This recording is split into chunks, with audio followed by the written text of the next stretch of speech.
سن، تو کہتا ہے کہ تیری چائے باذن اللہ ہے، تیرا سانس باذن اللہ ہے، شیعوں کا ہر کام باذن اللہ ہے، تمہارا ایمان اور عقیدہ ہے کہ ہر کام باذن اللہ ہے۔ تو جہاں تیرا یہ ایمان اور عقیدہ ہے اور تو کہتا ہے کہ جو باذن اللہ نہ مانے اس پر لعنت ہے، ٹھیک ہے، اس پر تو سب کا اتفاق ہے کہ سب کچھ باذن اللہ ہے، لیکن ذرا بتا کہ کیا ابو بکر کی خلافت کو باذن اللہ مانتا ہے؟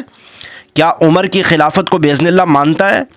جھوٹے کذاب کیا عثمان کی خلافت کو باذن اللہ مانتا ہے؟ کیا حضرت علی کی چوتھی خلافت کو باذن اللہ مانتا ہے؟ وہاں تو کہتا ہے نہیں، پہلی ملی اور ابو بکر نے چھین لی۔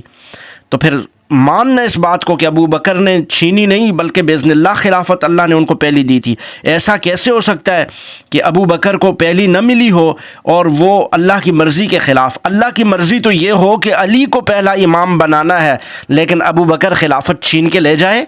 یہاں باذن اللہ نہیں مانتا تو پھر لعنت ڈال اپنے اوپر۔ اور پھر موجودہ قرآن صحابہ نے لکھ کر جو امت تک پہنچایا اس کو تو نہیں مانتا، تو کہتا ہے کہ حضرت علی نے لکھا تھا وہ 12ویں امام کے پاس غار میں ہے، تو پھر ماننا باذن اللہ اس قرآن کی ضرورت ہی نہیں تھی جو تیرے 12ویں امام کے پاس ہے، اسی لیے اللہ نے امام سمیت اٹھا کے غار میں پھینک دیا، اور جس قرآن کی ضرورت تھی جو اصلی قرآن تھا وہ آج میرے اور تیرے پاس موجود ہے۔ پھر ماننا باذن اللہ اس قرآن کی ضرورت ہے، اس کہانیوں کی، ان کہانیوں کی جو تو کرتا ہے اور جو تمہارا مذہب کرتا ہے ان کہانیوں کی ہمیں ضرورت نہیں ہے۔ اور تو کہتا ہے کہ جناب وہ جو چھوٹا امام ہے، وہ جو چھوٹا جو اس کا بیٹا ہے، وہ چھوٹا بیٹا جو ہے وہ عیسیٰ کا امام ہے۔ اگر وہ اس کا چھوٹا بیٹا عیسیٰ کا امام ہو سکتا ہے تو اس کے باپ اور دادا اور تیرے پہلے امام علی کا جو امام ہے اس کی کیا عزت و شان اور مقام ہوگا؟ بتا اس ابو بکر کی عزت اور عظمت کیا ہی کہنے جس کے پیچھے وہ جو چھوٹا بیٹا تو عیسیٰ کا امام ہوگا لیکن اس کا باپ امام علی، امام حسن، امام حسین، وہ جن کے مقتدی بن کے اس کے پیچھے نمازیں پڑھتے رہے، اس ابو بکر کی شان بتا، اس عمر کی بتا، اس عثمان کی شان بتا ذرا، ٹھیک ہے؟